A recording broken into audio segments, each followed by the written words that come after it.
À l'heure où je tourne cette vidéo, on est déjà en mars, quasiment avril, et c'est l'heure de se pencher sur le bilan comptable. Bon, ne vous inquiétez pas, je suis là pour vous guider à travers les points essentiels à ne pas manquer, surtout si c'est votre premier bilan. Je m'appelle Nicolas et je suis votre expert en création et gestion d'entreprise.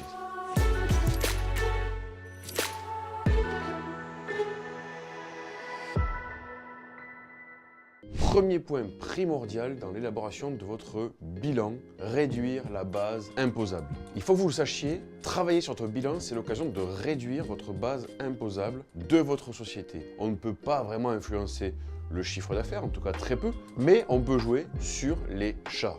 Alors vérifiez bien l'enregistrement de toutes vos factures, y compris celles à venir, c'est-à-dire celles qui ne sont pas encore enregistrées. C'est ce qu'on appelle en comptabilité les charges à payer, pour respecter un principe fondamental en comptabilité, l'indépendance des exercices. Et si je vous disais que vous pouvez déduire le loyer de votre siège social, même si celui-ci est chez vous? Ouais, c'est possible, mais faites-le vite. Et n'oubliez pas, tout doit être justifié, même votre connexion internet, téléphone.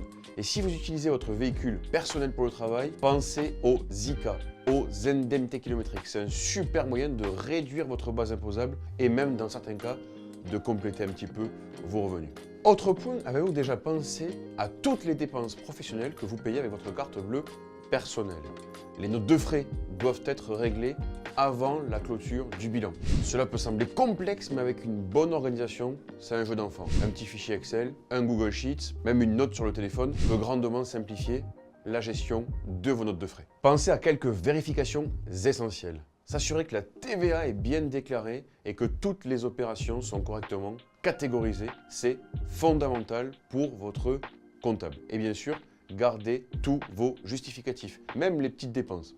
4-5 €, ça permet toujours de réduire votre base imposable et 4-5 € par jour, par semaine, finalement vous allez réduire grandement à la fin de l'année votre imposition. Parlons maintenant de votre rémunération et de la retraite. Est-ce que vous êtes versé un salaire suffisant pour valider l'ensemble de vos 4 trimestres de retraite? C'est crucial pour vos droits futurs. J'ai mis en place un simulateur de rémunération qui permet d'optimiser vos revenus et surtout d'éviter de payer la taxe PUMA pour votre protection en cas de maladie. J'ai fait une vidéo sur le sujet pour justement parler de votre rémunération basée sur les dividendes et sur un salaire.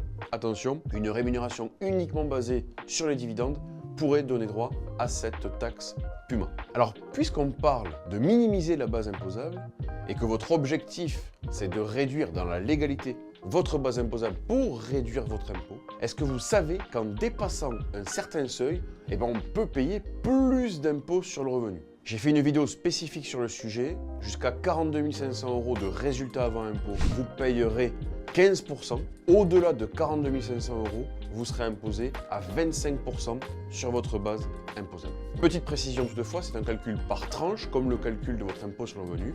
Donc on parle bien des 42 000 premiers 500 € et des 42 500 € qui dépassent les premiers 15%, la deuxième partie 25%.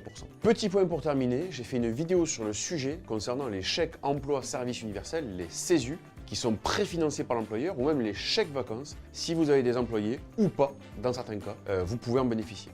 Pensez également à l'épargne salariale uniquement pour le coup si vous avez des salariés. C'est un moyen extraordinaire de pouvoir faire des économies d'impôts. Voilà, la vidéo est maintenant terminée. Vous avez maintenant les clés en main pour préparer efficacement votre bilan comptable. N'hésitez pas à me dire en commentaire si c'est une étape que vous appréhendez chaque année. N'oubliez pas de vous abonner. Je vous souhaite une très bonne journée. Salut!